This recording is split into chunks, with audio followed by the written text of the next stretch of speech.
یہ المدنی فیملی ہے جو اپنے آبائی ملک شام سے فرار ہو کر 2016 میں امریکی شہر شکاگو میں آباد ہوئی۔ شام میں 10 سال سے جاری خانہ جنگی کی 10ویں برسی نے ان کے ذہنوں میں دردناک یادوں کو تازہ کر دیا ہے۔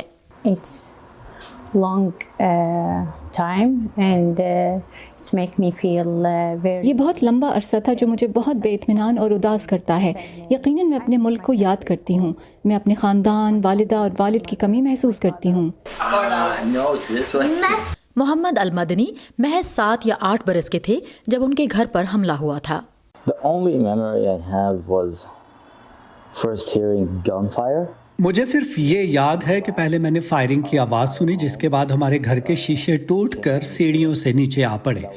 وہ واحد موقع تھا جب میں نے اپنی آنکھوں کے سامنے حقیقی آگ بھڑکتے دیکھی تھی۔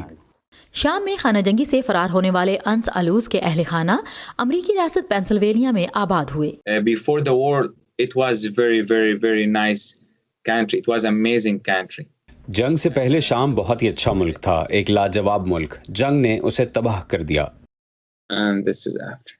انس الوز نے جنگ شروع ہونے کے بعد بہت سے صدموں کا سامنا کیا۔ انہوں نے دوست احباب کھو دیے۔ I used like to sleep when I'm thinking about this stuff. Like خون اور جنگ و جدل کے خیالات کی وجہ سے میں نیند سے چیختا ہوا بیدار ہوتا تھا۔ کبھی تو میں کئی راتیں سو نہیں پاتا تھا، پوری رات جاگتا، میں سو نہیں سکتا تھا۔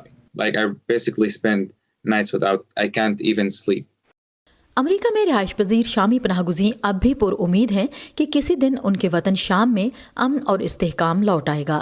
I wish the war end. میری خواہش ہے کہ جنگ ختم ہو جائے اور وہاں تمام لوگ حقوق اور آزادی کے ساتھ رہ سکیں۔ اس سال موسم بہار میں شام میں صدارتی انتخابات ہونے والے ہیں۔ کلثوم خان کے ساتھ سعدیہ زبران جھا، وائس آف امریکہ۔